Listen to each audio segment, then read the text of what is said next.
आप तो शायद भूल गए, एक प्रश्न उसमें ऐड कर लेना चाहिए कि प्रियंका गांधी जी चुनाव लड़ने वाली है फुल फोर्स है। जब चुनाव आता है तो कुछ न कुछ इन लोग एक कहते हैं ना लॉलीपॉप होता है। जब सारा झुंड एक हो जाता है उसमें गाय भेड़ बकरी सब आ जाते हैं, लेकिन जो शेर होता है ना वो हमेशा अकेला होता है।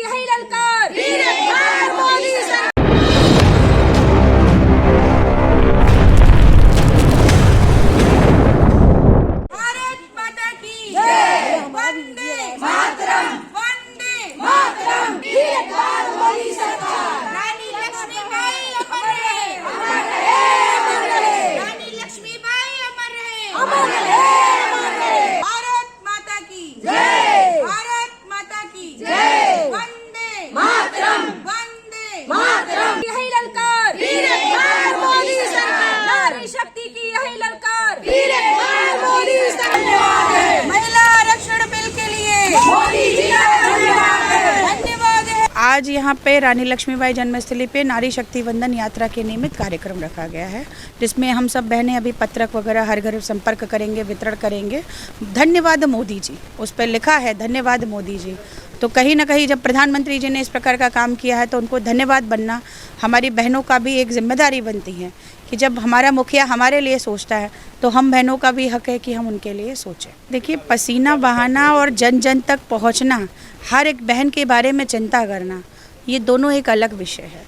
राजनीतिक रूप से सिर्फ चुनाव लड़ने के दृष्टिकोण से घर घर जाना और जनता के हितों के लिए घर घर जाना, ये दोनों अलग चीज़ें हैं। तो हम सब कार्यकर्ता कोई टिकट नहीं, कोई चुनाव नहीं, इसके लिए कभी नहीं जाते। हमारा एक लक्ष्य होता है कि केंद्र प्रदेश सरकार की योजनाओं को हर बहनों तक, हर लाभार्थी तक, जो लाभार्थी अभी भी नहीं बन पाए हैं उनको हम बनाएं, उनको हर योजना का लाभ मिले। माननीय प्रधानमंत्री जी का धन्यवाद पत्र उन तक पहुँचे, ये हमारा प्रयास रहता है। और हमारी यहाँ की प्रत्येक कार्यकर्ता बहनें आप देख रहे हैं सभी अपनी स्वेच्छा से यहाँ पहुँचते हैं। तो एक बात बताएं, विपक्ष का तो काम ही होता है हमेशा विपक्षियों की तरह बात करना, लेकिन विपक्ष जब मजबूत मुद्दे पे आए, कभी वो जाति को ले लेती है, कभी महिलाओं को ले लेती है। तो इतने साल से उनकी सरकार थी, क्यों नहीं महिला हितों के बारे में सोचा?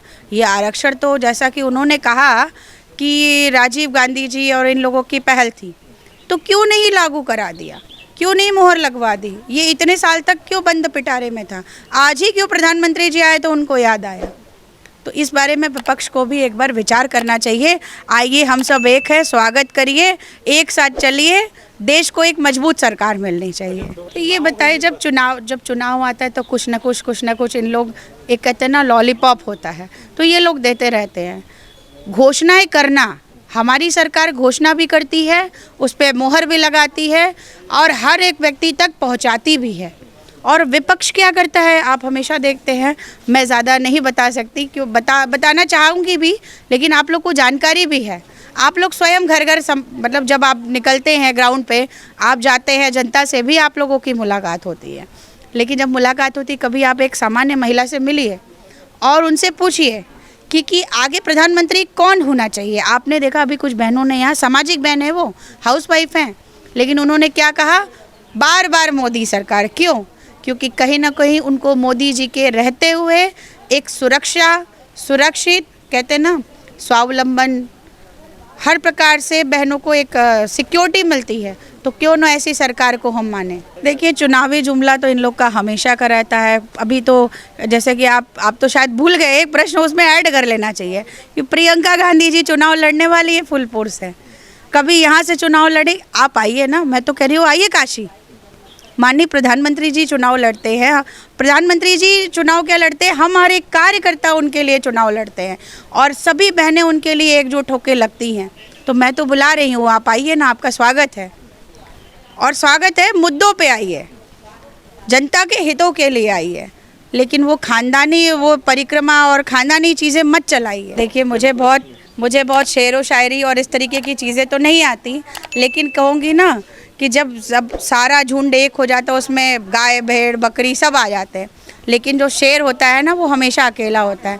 तो उसके पीछे पूरी जनता है, तो मोदी जी के पीछे पूरी जनता है, तो उसका जवाब तो जनता देगी। हम लोग उससे ज़्यादा क्या बोले, हम कार्यकर्ता है। बोल 2024 में भी फिर से मोदी आ रहा है। बिल्कुल मोदी जी आ रहे हैं और हम बहनों की एक बहुत बड़े परसेंट वोट से माननीय प्रधानमंत्री जी फिर प्रधानमंत्री बनेंगे। धन्यवाद।